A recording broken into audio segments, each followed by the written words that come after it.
Hi everyone. Today in this lecture we will see sampling distribution. I'm going to start the sampling distribution. In this lecture we will only focus on some terminologies and some theorems and some definitions. And we will see chi-square distribution, PDF of chi-square distribution. See, what's a sampling distribution? Before starting this topic, let's define some terms. That's population. First we have the population. What is this population? In statistics, the population is total number of individuals or items under investigation, or sometimes population is referred as universe. Let's suppose I have this type of population which is a finite, in which I am considering 10,000 people in society. These 10,000 people will consist of women's and men's only.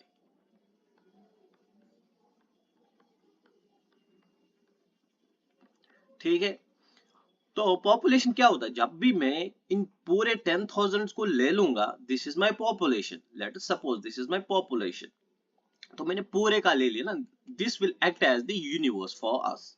This will act as the universe for us. So population is total number of individuals or items under investigation. ठीक है, population is sometimes referred as universe. Under investigation मतलब यहाँ पे यही है कि in 10,000 people में जो men's and women's है, I am going to see कि employment कितनी है. employment कितनी है in 10,000 peoples में. जब 10,000 peoples में हमारे men's and women's है, तो कितनी women's employ है, कितनी women's unemploy है, and कितने men's employ है, and कितने men's unemploy है, मुझे ये देखना है in 10,000 peoples में. ठीक है, सो इन इन्वेस्टिगेशन में हम यही 10,000 पीपल ले लेंगे एक सोसाइटी के, मतलब एक सोसाइटी मतलब एक एरिया का, एक रीजन का मैं ले लूंगा यही 10,000 पीपल. ठीक है, population may be finite and infinite. This is my population which is a finite. ठीक है, अगर हम पूरे लेट्स सपोज यहाँ पे इनफिनाइट के दो टाइप्स है. एक है I am considering the country.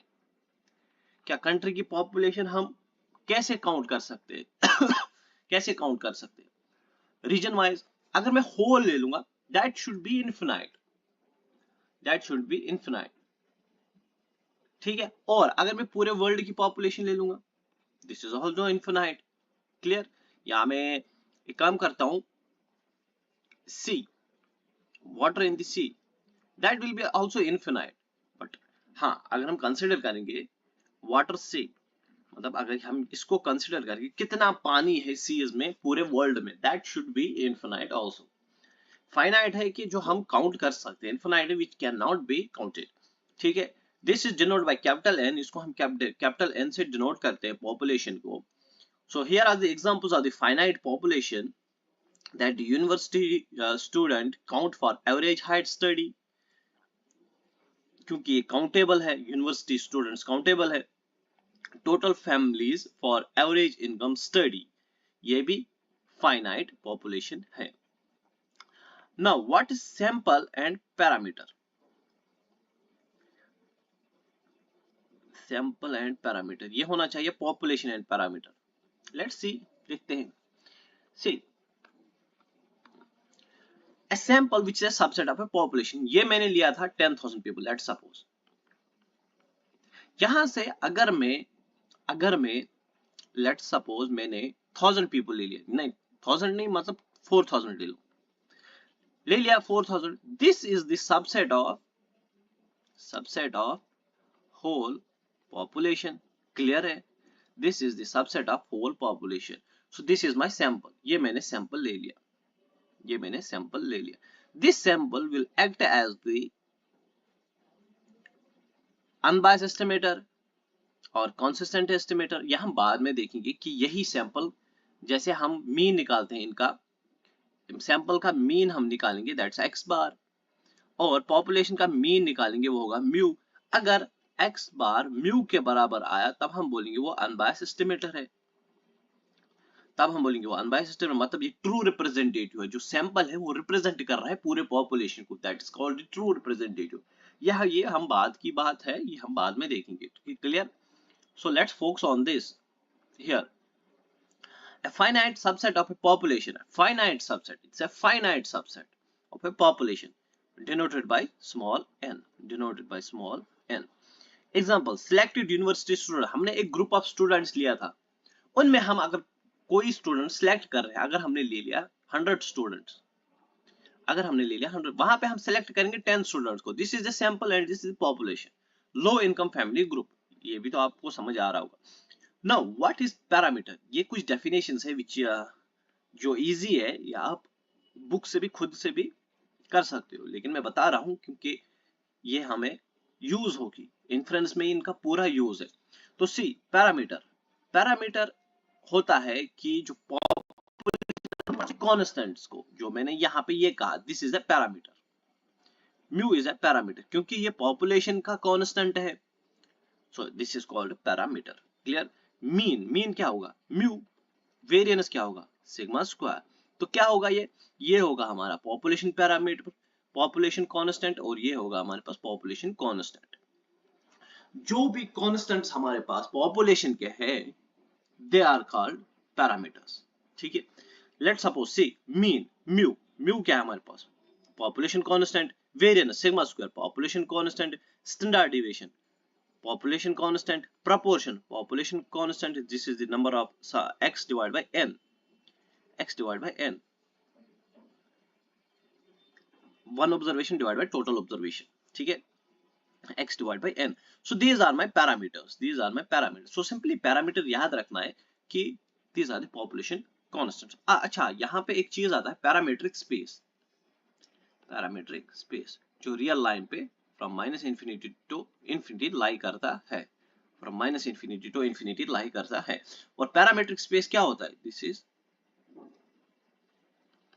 is parametric space, मतलब हमारे पास अगर mu1 mu2 mu3 up to so on है, so this space is my parametric space, ठीक है। आपने पढ़ा होगा सैंपल स्पेस, सैंपल स्पेस क्या होता है ओमेगा।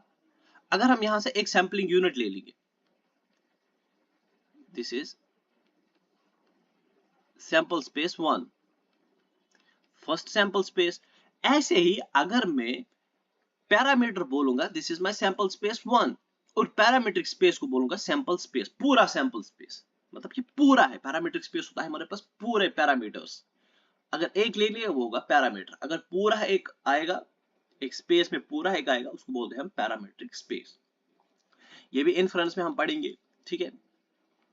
सो याद रखना पैरामीटर, सैंपल, अब स्टैटिस्टिक।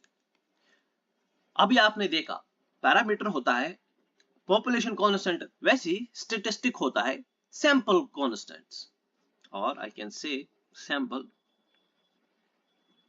कांस्टेंट्स। इसमें क्या क्या आएगा, इसमें आएगा एक्स बार हमारा, एस स्क्वायर हमारा, एस आएगा, ओ स्मॉल पी आएगा, क्लियर। ये हमारे पास सैंपल कांस्टेंट्स है, these are the function of sample observation।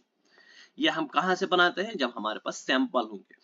आपको पता है अगर मेरे पास x1 x2 up to xn मेरे पास क्या है पॉपुलेशन है, यहां से अगर मैं सिलेक्ट करूंगा x1 x2 x3 up to so on, this will be my sample। so अगर हम यहां से सैंपलिंग करेंगे, चूज करेंगे, that will be random sampling, that will be random sampling, मतलब हमारे पास ये पॉपुलेशन है, हमने यहाँ से रैंडम सैंपलिंग की और कुछ आइटम्स को सिलेक्ट किया, that is the random sampling. हमने यहाँ पे रैंडम सैंपलिंग किया, सिंपली रैंडम सैंपलिंग किया। और यहाँ पे दो केस है रैंडम सैंपलिंग में, हमारे पास दो केसेस, यहाँ विथ रिप्लेसमेंट या विदाउट रिप्लेसमेंट। होगा क्या, हमारे पास ये एक बॉक्स है, पॉपुलेशन है, यहाँ से हमने आइटम्स को सिलेक्ट किया, यहाँ पे 4 आइटम्स है, तो मैंने इस आइटम को जब सिलेक्ट किया, so this item is being selected, तो इसको मैंने यहाँ पे इस बॉक्स में बॉक्स 1 में पुट किया, बट मैंने क्या किया, विथ रिप्लेसमेंट है ना, तो मैंने क्या किया, इसकी प्रोबेबिलिटी नोट की, कलर नोट किया, प्रोबेबिलिटी नोट की, और क्या मतलब कैरेक्टरिस्टिक्स नोट किए मैंने इसके। ठीक है, अब मैं इस बॉल को वापस इसमें पुट करूंगा और फिर से रैंडम सैंपलिंग यहाँ पे करूंगा, तो अगर दूसरी बॉल आई वो यहाँ पे आएगी। So this will generate us infinite population, this will generate us infinite population. कैसे? क्योंकि हम बार बार देखो, एक को सिलेक्ट किया फिर वापस डाल दिया, दूसरे को सिलेक्ट किया फिर वापस डाल दिया, ऐसी ऐसी ऐसी ये कब तक चलेगा, मल्टीपल टाइम्स चलेगा।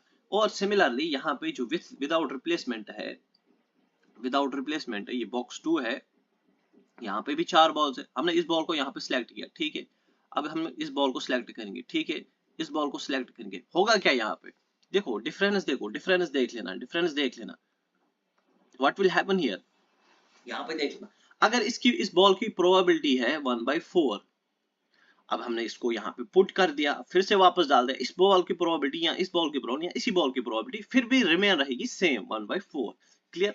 बट यहाँ पे प्रोबेबिलिटी चेंज होती है।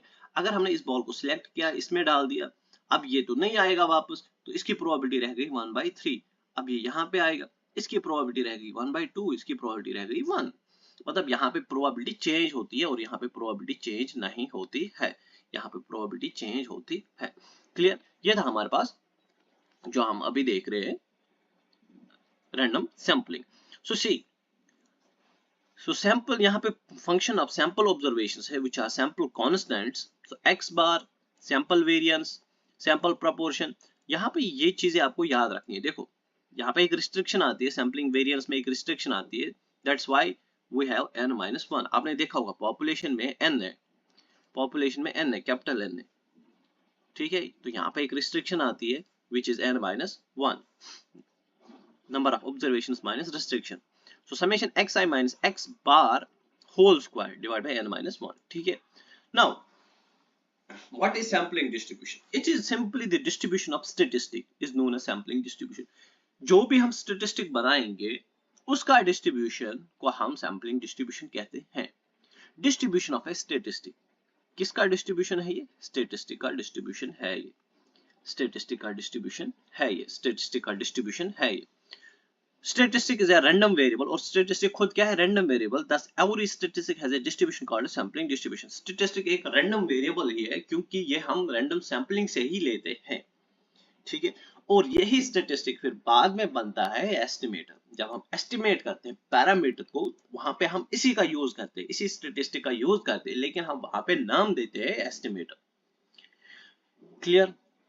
अगर नहीं, अभी तो आप लोगों ने इन्फ्रेंस नहीं पढ़ा होगा, फिर भी मैं बता रहा हूं क्योंकि जब आप इन्फ्रेंस पढ़ोगे तब आपको मेरी ये बातें याद आएगी कि स्टेटिस्टिक ही एस्टिमेटर होता है। कैसे?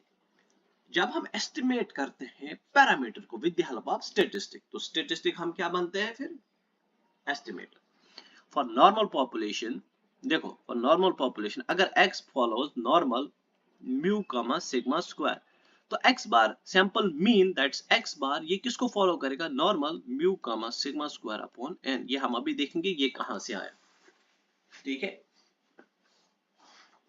देखो हमारे पास पॉपुलेशन है दैट्स x फॉलोज नॉर्मल, तो सैंपल मीन किसको फॉलो करेगा? वो भी नॉर्मल को फॉलो करेगा, बट चेंज क्या होगा? वेरिएंस चेंज होगा, मीन सेम रहता है। याद रखना अगर x follows normal mu comma sigma square, तो expectation of x is equal to expectation of x bar, ये दोनों क्या होता है? सेम होता है। अब देखो ये कैसे होगा? What's x bar? 1 upon n summation xi, तो हम क्या करेंगे? i is equal to 1 to n, expectation इस पे ऑपरेट करेंगे, 1 upon n into n expectation of xi ये n और ये n cancel out, expectation of xi क्या है? म्यू है, आपको पता है ये होता है मीन, ये होता है variance, this is mean, this is variance, तो यहाँ पे म्यू है, ये हम फिर से अभी देखेंगे। तो फिलहाल आप याद रख लो कि सैंपलिंग डिस्ट्रीब्यूशन होता क्या है? ये डिस्ट्रीब्यूशन होता है स्टैटिस्टिक का, ठीक है। Now what is standard error? देखो आपने पढ़ा होगा रैंडम वेरिएबल्स में हम पढ़ते हैं स्टैंडर्ड डिविएशन, और रैंडम सैंपल में हम पढ़ते हैं standard error, which is the same standard deviation of a sampling distribution। Sampling distribution के स्टैंडर्ड डिवीजन को ही हम स्टैंडर्ड एरर कहते हैं, क्लियर। सैम्पलिंग डिस्ट्रीब्यूशन के स्टैंडर्ड डिविएशन को ही हम स्टैंडर्ड एरर कहते हैं। Now you have to remember these standard errors, क्योंकि ये आपका यूज होगा, बहुत जगहों पे यूज होगा, हाइपोथेसिस में यूज होगा, कॉन्फिडेंस इंटरवल निकालने में यूज होगा, बहुत जगह ये यूज होगा।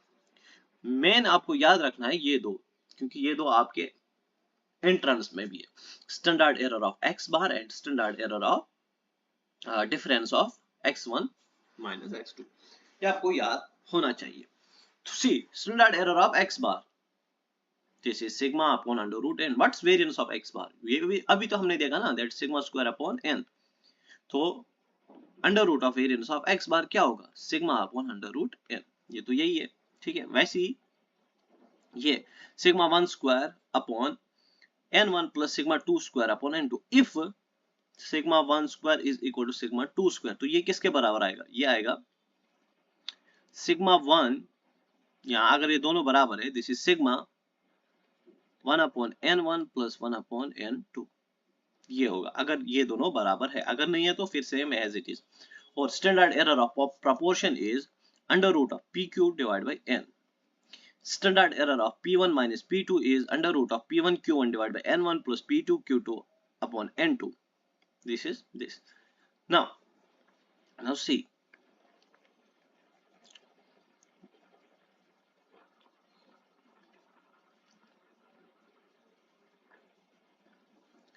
Now see. Utility of standard error. It's the important for large sample theory. Large sample theory मतलब जहाँ पे हम z टेस्ट पढ़ेंगे और उनकी एप्लीकेशंस, टी टेस्ट पढ़ेंगे उनके एप्लीकेशंस, काई स्क्वायर टेस्ट पढ़ेंगे उनके एप्लीकेशंस, तो वहां पे इनका यूज है, क्योंकि ये देखो ना, ये यूज होगा ना, ये यूज होगा, standard error of x bar use होगा, standard error of X I bar, x1 bar minus x2 bar, ये यूज होगा, मतलब लार्ज सैंपल थ्योरी में। हाइपोथेसिस टेस्टिंग में जब हम हाइपोथेसिस टेस्टिंग बनाते हैं, लेट्स सपोज हमने बना लिया x follow normal 0,1, then x bar will follow normal 0,1 upon n। तो अगर हमारे पास क्रिटिकल रीजन कुछ ऐसे है, क्रिटिकल रीजन कुछ ऐसे, तो हम क्या करेंगे, probability x bar minus mu upon standard error of x bar is greater than mu minus 0 upon standard error of x बार। तो यहाँ पे भी इसका यूज हुआ ना, ये तो हम क्रिटिकल रीजन तो गिवन है, हम क्या प्रोबेबिलिटी निकाल रहे हैं ना, ये तो टेस्टिंग ऑफ हाइपोथेसिस है। अब आपको समझ नहीं आया होगा कि टेस्टिंग ऑफ हाइपोथेसिस, लेकिन आपने तो पढ़ा ही नहीं है, अभी इसको याद रखो कि ये टेस्टिंग ऑफ हाइपोथेसिस में यूज होगा, जिन्होंने पढ़ा होगा उनको समझ आ रहा होगा, बट यहाँ पे आप याद रखो कि ये टेस्टिंग ऑफ हाइपोथेसिस में इसका यूज है। What is testing of hypothesis? It's basically when we are focusing on rejecting additional null hypothesis. जब हम null hypothesis को ही रिजेक्ट करने के लिए हम hypothesis टेस्टिंग करते हैं, ये भी आएगा, क्योंकि मैंने आपको कहा है कि एक तो सैम्पलिंग डिस्ट्रीब्यूशन और इन्फ्लुएंस में पढ़ा दूंगा यूट्यूब चलो, and this will B free of cost, ठीक है। डिटरमाइन पॉपुलेशन पैरामीटर लिमिट्स, ये भी हम निकाल सकते हैं, इंडिकेट्स प्रिसीजन ऑफ एस्टिमेशन, वो मैंने यहाँ पे टॉपिक का नाम दिया है। लोअर ऐसी इंक्रीज एक्सपेरिमेंटल प्रिसीजन, वो भी इसी के साथ रिलेट करेगा। ऐसी enables us to determine the probable limits which a proportion may be expected to lie, मतलब proportion limit SE plus minus something something, ये हमारे पास प्रोबेबल लिमिट्स होगा, ये मैं आपको बताऊंगा ये कैसे होगा, ये हमें लार्ज सैंपल थ्योरी में ही पढ़ना है, ठीक है। नाउ सी इन दोनों में रिलेशन क्या है, स्टैंडर्ड एरर और sample size. What is standard error, that's variability, simply standard deviation ये तो वेरिएबिलिटी हुई ना, हमारे किसी भी डेटा सेट में वेरिएबिलिटी, और इसको हम कम कर सकते हैं जब भी हम कोई भी सर्वे करते हैं या कोई भी टेस्ट करते हैं। our main focus is to increase the precision, increase the accuracy and minimize the standard error। ये कैसे हम करेंगे, ये हम करते हैं when we increase sample size, sample size को हम increase करते हैं और sample size को हम लार्ज लेते हैं, क्योंकि standard error is inversely proportional to sample size, ये आपको याद होना चाहिए। जितना हम n को बढ़ाएंगे स्टैंडर्ड एरर उतना कम होगा। जितना हम सैंपल साइज को, क्योंकि इनवर्स प्रोपोर्शन है ना, जितना हम सैंपल साइज को बढ़ाएंगे स्टैंडर्ड एरर उतना कम होगा। SC is equal to K into 1/n। अब आपको लग रहा होगा जितना हम n को बढ़ाएंगे SE कम होगा, अगर ये कम रखेंगे तो SE ज्यादा होगा। मतलब SE अगर ज्यादा हुआ तो n कम, मतलब n कम हुआ, n डिक्रीज हुआ, SE ज्यादा होगा। SE कम मतलब n ज्यादा। सैंपल साइज जितना हम बढ़ाएंगे स्टैंडर्ड एरर कम होगा और प्रिसीजन इंक्रीज होगा। जितना हम सैंपल साइज बढ़ाएंगे प्रिसीजन इंक्रीज होता है, एक्यूरेसी इंक्रीज होती है। ठीक है। Now what is statistic and what is estimator. ठीक है, देखो सैंपल क्यों हम लेते हैं, सैंपल हम क्यों लेते हैं, तो एस्टिमेटिव पैरामीटर। सैंपल हम क्यों लेते हैं, तो एस्टिमेट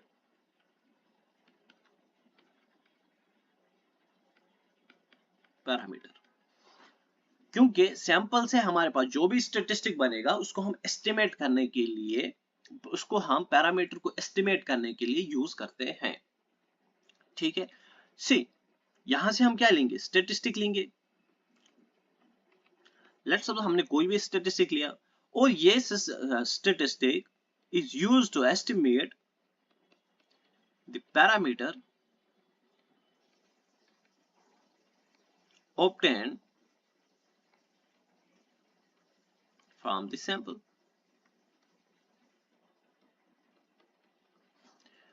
ये ही एस्टिमेट करेगा पैरामीटर को जो हम स्टेटिस्टिक लेते हैं सैंपल से। क्लियर। और यही स्टेटिस्टिक होता है function of sample values only. और ये किसी का फंक्शन नहीं है, only small x1 x2 up to xn, जो हमने कहां से लिया है, capital x1 x2 up to xn। This is my population, this is my sample. किनका फंक्शन होगा ये, ओनली सैंपल वैल्यूज का ये फंक्शन होगा। ठीक है, अगर हम डिफाइन करेंगे statistic T, statistic T which is a function of x1 x2 up to xn, this is x1 x2, small x1 x2 है ना, या हम ऐसे लिख सकते हैं, अगर हमारे पास ये स्टेटिस्टिक है which is a function of capital x1 x2 up to, देखो ये फंक्शन नहीं है, ये है t is equal to t x1 x2 xn which is a function of, this is a function of sample values x1 x2 up to xn. This is a function of sample values x1 x2 xn, and this is an unbiased estimator of population parameter, population parameter theta। अब देखो ये क्या होता है, देखो statistic T is a function of sample values। ये जो हमने एक स्टेटिस्टिक बनाया, ये स्टेटिस्टिक है, ये किसका फंक्शन है, सैंपल वैल्यूज का, which is an unbiased estimator। कैसे, what's expectation of T is equal to theta, this is expectation of T is equal to theta। और यहाँ पे जो T है, T को मैंने क्या नाम दिया है, which is statistic, मतलब expectation of statistic is equal to parameter। जब ये होगा ना तब अनबायस्ड एस्टिमेटर हम कहते हैं। ये हम पढ़ेंगे इन्फ्रेंस में। So expectation of T, this statistic should be equal to parameter, expected value of this statistic should be equal to parameter। ये आपको याद रखना चाहिए कि expectation of a statistic is equal to parameter। When we are talking about the statistic, it will act as an estimator as well, क्योंकि T is an unbiased estimator of theta। This T will be an estimator which is estimating the value of this theta। मतलब इन दोनों का value almost same आना चाहिए, same आना चाहिए। Clear, clear. Now see this is my exact sampling distribution, exact sampling distribution. Large sample theory में अभी नहीं करा रहा हूं, अभी एग्जैक्ट सैम्पलिंग डिस्ट्रीब्यूशन से हम स्टार्ट करेंगे कि see some sampling distribution can analyze data statistically and are called exact. Why exact? Because some sampling distributions जो हमने अभी पढ़ा can analyze data statistically. Basically जब भी हम sampling distribution पढ़ते हैं, inference पढ़ते हैं, testing of hypothesis पढ़ते हैं, it is basically uh, we should have some inferences as well as some deductions. मतलब जब भी हम कोई प्रोजेक्ट करते हैं या कुछ भी करते हैं, हमें इन्फ्रेंस चाहिए, तब हम इन चीजों का यूज करते हैं. And this exact sampling distribution can analyse data statistically and are called exact sampling distribution. इसमें हम क्या क्या पढ़ेंगे? Z distribution, F distribution, T distribution, chi square distribution. ठीक है, ठीक है, ये हम पढ़ेंगे. ठीक है, सो उससे पहले chi स्क्वायर डिस्ट्रीब्यूशन से पहले आपको मैं कुछ चीजें बता देता हूं. किसके बारे में? सैम्पलिंग डिस्ट्रीब्यूशन के बारे में. तो सी क्या होगा? See there is a concept. Concept क्या है कि let x1 x2 up to xn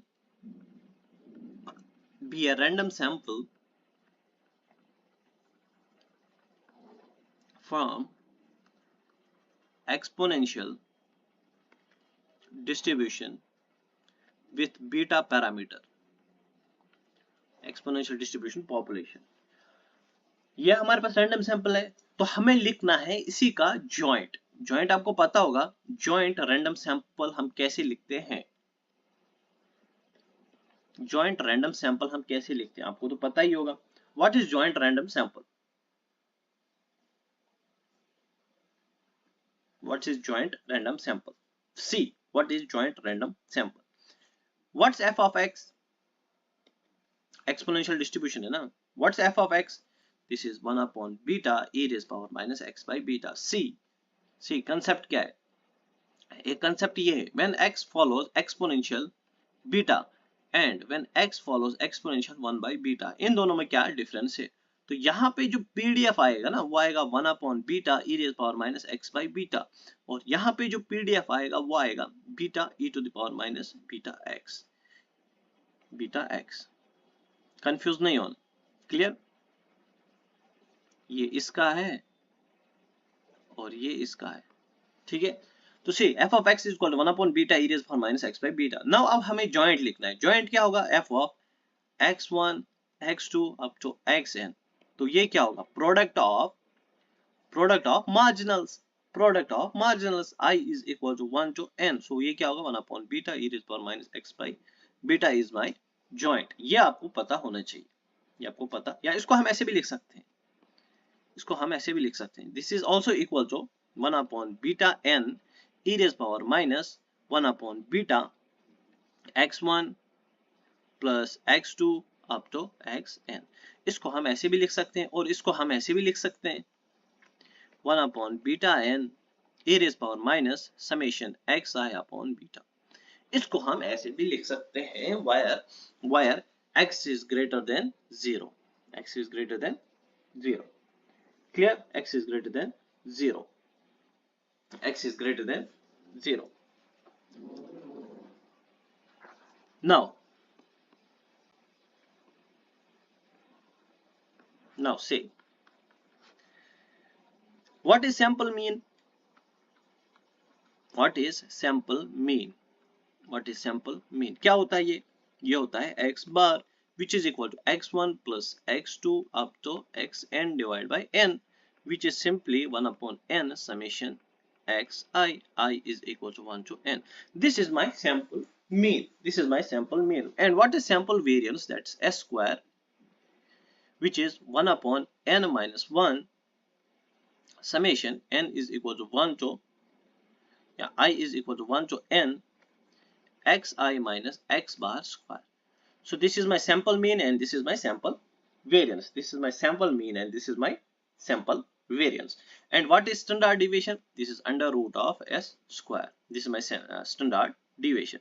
Now see क्या करना चाह रहा हूं मैं. ठीक है, और here is the some lemma or concept that let x1 x2 up to xn be a random sample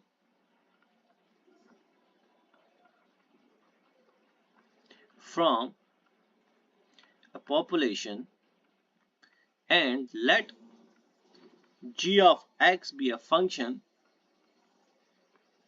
such that expectation of g of x1 and variance of g of x1 exists. Then देखो क्या है कि हमारे पास एक random sample है और g of x is a function and दोनों क्या कर रहे हैं, एग्जिस्ट कर रहे हैं. इसका एक्सपेक्टेशन भी एग्जिस्ट कर रहा है और इसका वेरिएंस भी एग्जिस्ट कर रहा है. देन जो expectation of summation g of xi होगा, इसको हम ऐसे भी लिख सकते हैं n expectation of g of x1 एक का जो एक्सपेक्टेशन होगा उसको हम मल्टीप्लाई करेंगे n times. This will be equal to this. This will be equal to this. And what's variance of summation g of xi? And this will be also equal to n variance of g of x1. Clear? G of x1. So these two things you need to know about. क्योंकि इनका use competitive exams में बहुत होता है. Now जो मैंने आपको अभी दिखाया sample mean and sample variance से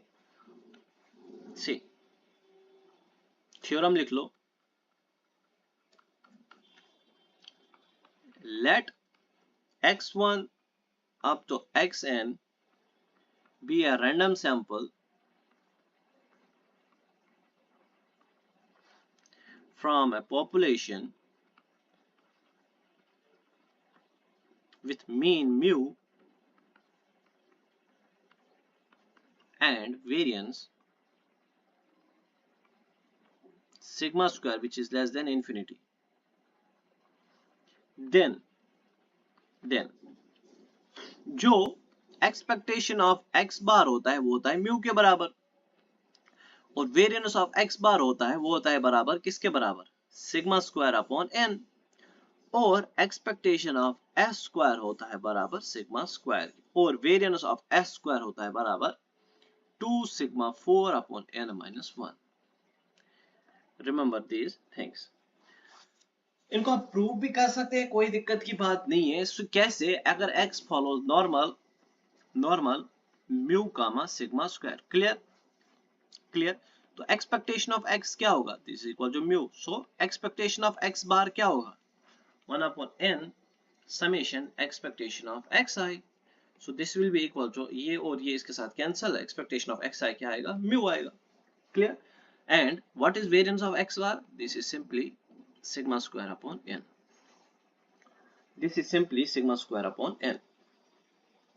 इसको भी आप प्रूफ कर सकते हो, कोई दिक्कत की बात नहीं है.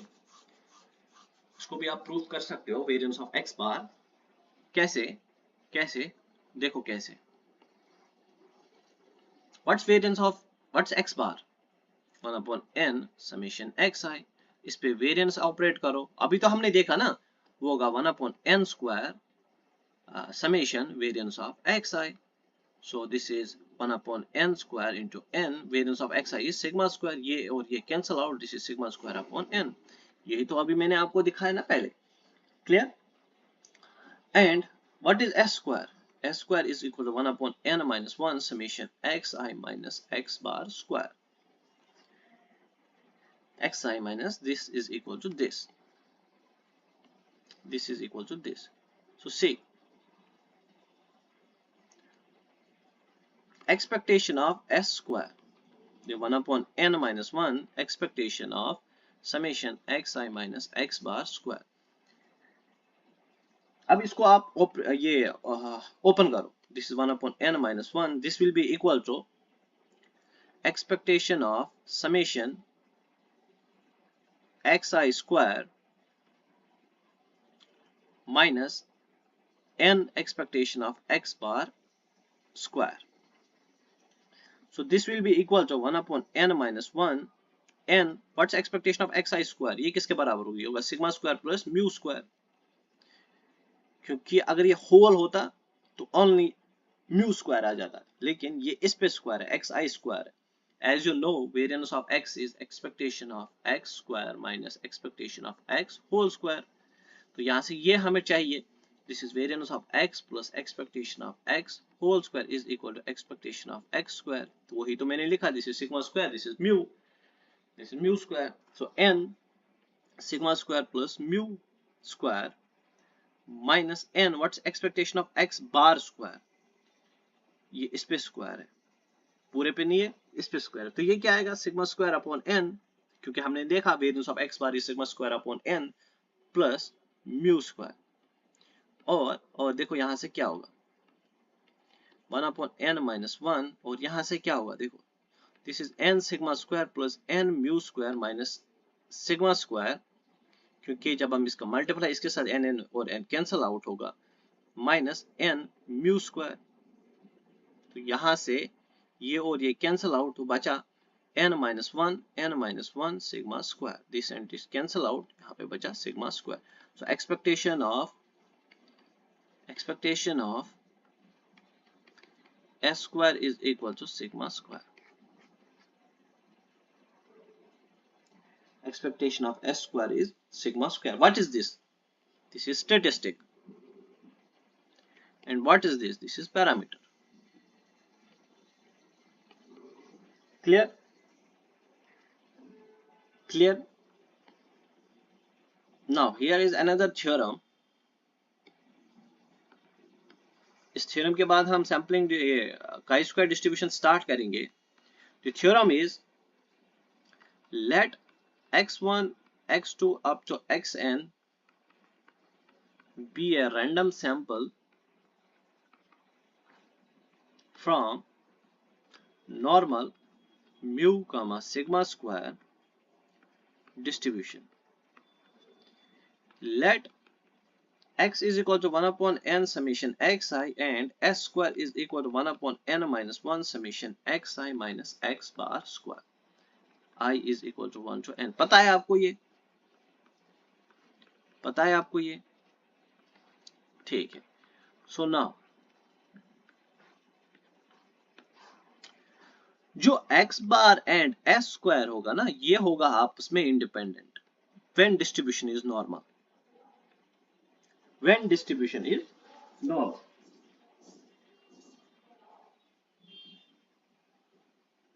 ठीक है. और जो x बार है, ये तो मैंने आपको अभी कहा, ये normal mu comma sigma square upon n को फॉलो करेगा, और n minus 1 s square upon sigma square will follow chi square n minus 1 degrees of freedom. ये हम chi स्क्वायर डिस्ट्रीब्यूशन में पढ़ेंगे. ये तीन चीजें आपको पता होनी चाहिए. ये डायरेक्ट एग्जाम में आया हुआ है, ये डायरेक्ट एग्जाम में आया हुआ है, ये डायरेक्ट एग्जाम में आया हुआ है. तीनों चीजें डायरेक्ट एग्जाम में आई हुई है. सो x bar and s square क्या होगा, आपस में इंडिपेंडेंट होगा. इसका प्रूफ हम अभी नहीं करेंगे, आपको फिलहाल ये थ्योरम याद रखनी है. इसका प्रूफ हम सैम्पलिंग डिस्ट्रीब्यूशन में जब हम chi स्क्वायर को खत्म करेंगे, तब हम लास्ट में इन थ्योरम्स को प्रूफ करेंगे. ठीक है. सो x bar and s square कैसे इंडिपेंडेंट है, और x बार तो ये तो पता ही है, ये तो मैंने आपको बता दिया कैसे इसका डिस्ट्रीब्यूशन क्या होगा, और n minus 1 s square upon sigma square किसको फॉलो करेगा, chi स्क्वायर n माइनस 1 को फॉलो करेगा. ये हमारे पास थ्योरम है chi स्क्वायर डिस्ट्रीब्यूशन में. एंड रिमेंबर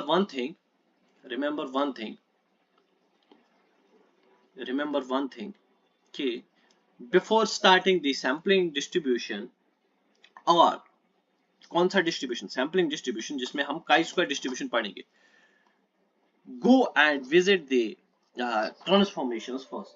आपको पहले ट्रांसफॉर्मेशंस पता होना चाहिए, तभी आप सैम्पलिंग डिस्ट्रीब्यूशंस के क्वेश्चंस को कर सकते हो, मतलब न्यूमेरिकल क्वेश्चंस को कर सकते हो, which is based on the transformation, which is based on the distribution. ठीक है. Now chi square distribution. chi square distribution. देखो हमने जैसे नॉर्मल डिस्ट्रीब्यूशन पढ़ा, जैसे हमने एक्सपोनेंशियल डिस्ट्रीब्यूशन पढ़ा, बाइनोमियल डिस्ट्रीब्यूशन पढ़ा, वैसे ही हमारे पास एक डिस्ट्रीब्यूशन है जिसको मैंने chi स्क्वायर डिस्ट्रीब्यूशन नाम दिया है, which is a continuous distribution. Obviously which is a continuous distribution obviously. So why chi-square distribution? से जब हम सिंपली रैंडम वेरिएबल पढ़ते थे वहां पे हम एक्सपोनेंशियल डिस्ट्रीब्यूशन, नॉर्मल डिस्ट्रीब्यूशन कुछ भी पढ़ते, लेकिन जब सैंपल की बात आई तब हमारे पास कुछ अलग डिस्ट्रीब्यूशंस बने, जिसमें हमारे पास पहला डिस्ट्रीब्यूशन है काई square distribution. And chi square distribution से ही काई स्क्वायर टेस्ट बना, काई स्क्वायर टेस्ट। अब देखो chi square distribution and chi square test में क्या डिफरेंस है। जो काई स्क्वायर डिस्ट्रीब्यूशन है और जो काई स्क्वायर टेस्ट है, दिस काई स्क्वायर डिस्ट्रीब्यूशन इज क्या होगा, chi-square distribution is parametric and chi-square test is non-parametric. First difference ये पता होना चाहिए, क्योंकि अगर आप FMS खोलोगे वहां पे आपको डायरेक्टली लिखा है कि chi-square test is non-parametric, not chi-square distribution is parametric, non-parametric. chi-square distribution parametric है, मतलब parametric का मतलब है कि हमारे पास यहाँ पे assumptions है कि जो हम सैंपल रन करते हैं वो कहां से हम करते हैं, नॉर्मल पॉपुलेशन से। क्लियर? यहां डिस्ट्रीब्यूशन हमें पता होना चाहिए, गिवन पहले ही हमें डिस्ट्रीब्यूशन पता होना चाहिए कि जो भी हम सैंपल है वो हम नॉर्मल पॉपुलेशन से ले रहे हैं। मतलब sample means are normally distributed और नॉर्मली डिस्ट्रीब्यूटेड। एंड नंबर 3, जो ये पैरामीट्रिक है, it requires sampling theory, and in parametric data should be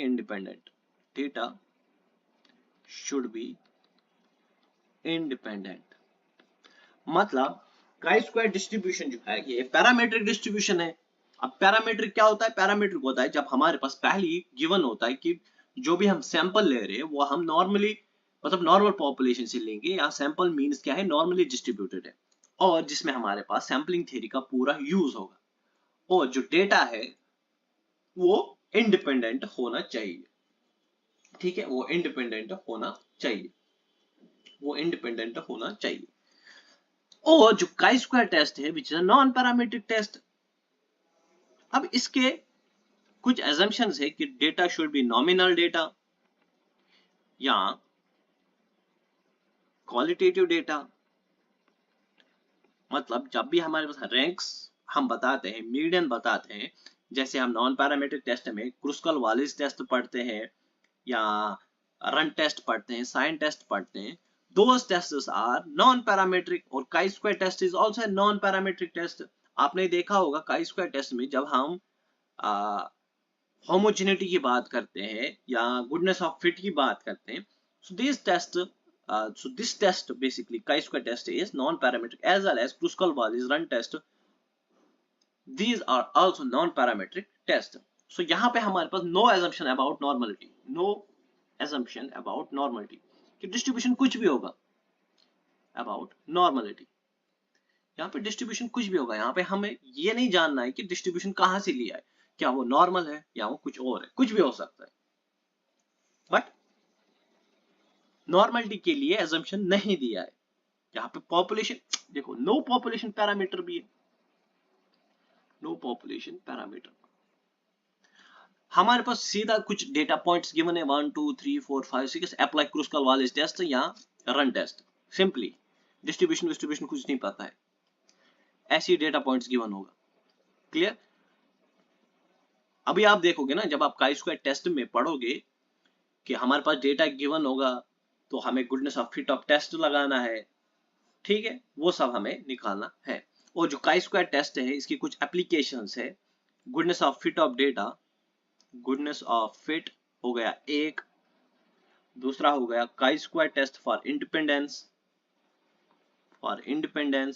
ये इसकी एप्लीकेशन है। काई स्क्वायर डिस्ट्रीब्यूशन से ही काई स्क्वायर टेस्ट आया, और काई स्क्वायर टेस्ट से ही ये प्रॉपर्टी एप्लीकेशंस आई, टेस्ट ऑफ होमोजेनिटी, क्लियर? जो काई स्क्वायर टेस्ट है ये तो मैंने बता दिया आपको, ये नॉन पैरामेट्रिक होता है। Now see what is chi square distribution,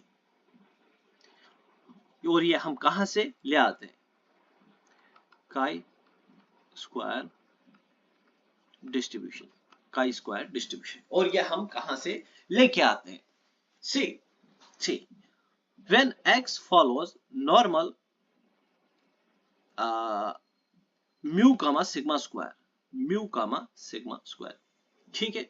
हमारे पास एक रैंडम वेरिएबल है, यहाँ रैंडम सैंपल है जो कहां से, normal mu comma sigma square से, ठीक है।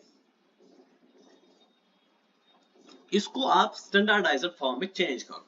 व्हाट इज स्टैंडर्डाइज्ड फॉर्म, वो होता है x minus mu upon under root of sigma square, which will follow normal 0, 1. So this is standardized form.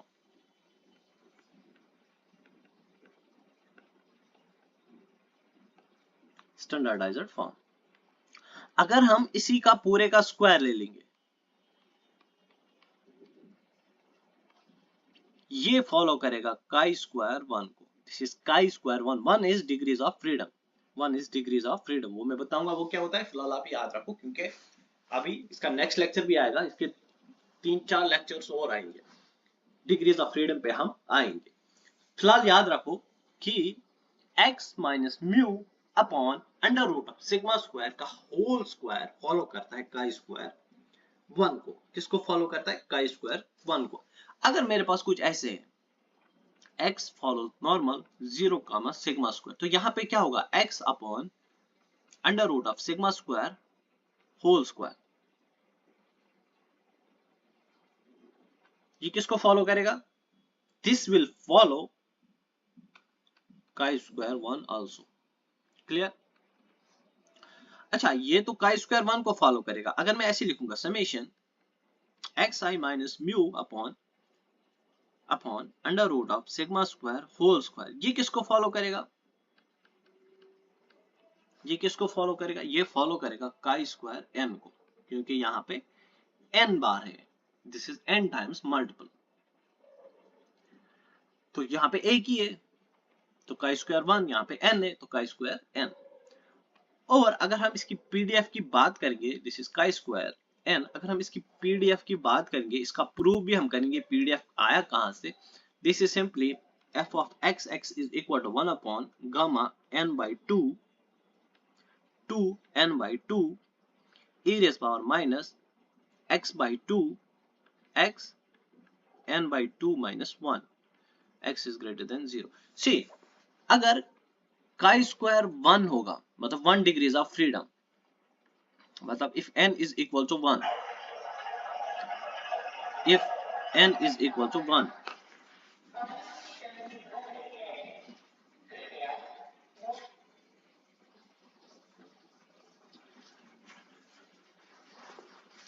if n is equal to 1, तो ये क्या होगा, 1 upon gamma 1 by 2 1 by 2 e raised power minus x by 2 1 by 2 minus 1। तो अगर हम इसको simplify करेंगे, ये होगा 1 upon under root 2 pi e raised power minus x by 2 x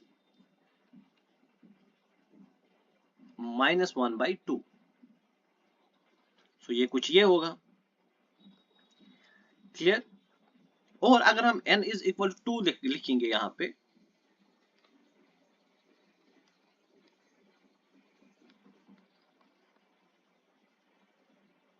अगर हम n is equal to 2 लिखेंगे यहां पे, तो ये किसके बराबर होगा, 1 upon 2 e raised power minus x by 2 2 by 2 that's 1 minus 1 that is 0। तो देखो यहां से ये किसको फॉलो करेगा, ये फॉलो कर रहा है एक्सपोनेंशियल 2 को, एक्सपोनेंशियल 1 by 2 को। ठीक है। वैसे ही जो काई स्क्वायर n है, जो काई स्क्वायर n है, जिसका पीडीएफ है 1 upon gamma n by 2 n by 2 e raised power minus x by 2 x n by 2 minus 1 where x is greater than 0। जो इसका एक्सपेक्टेशन ऑफ x होता है वो होता है बराबर n, और वेरिएंस ऑफ x होता है बराबर 2n। वेरिएंस ऑफ x होता है बराबर 2n, और जो mgf है वो होता है बराबर 1 minus 2t minus n by 2 by t is less than 1 by 2, और जो कैरेक्टरिस्टिक फंक्शन होता है that's phi of x t वो होता है 1 minus 2it minus n by 2 by t is great less than 1 by 2, और जो मोड होता है वो होता है n माइनस 2। ये चीजें आपको पता होनी चाहिए काई स्क्वायर डिस्ट्रीब्यूशन के बारे में, ये चीजें आपको पता होनी चाहिए काई स्क्वायर डिस्ट्रीब्यूशन के बारे में। नेक्स्ट लेक्चर में हम उसको आगे बढ़ाते हैं काई स्क्वायर डिस्ट्रीब्यूशन को, और वहां पे हम देखेंगे derivation of chi-square n, as well as some theorems based on chi-square distribution, some numericals based on chi-square distribution, mode of chi-square distribution that go, and we will see recurrence relation, additive property, everything we will see about chi-square distribution in upcoming lectures.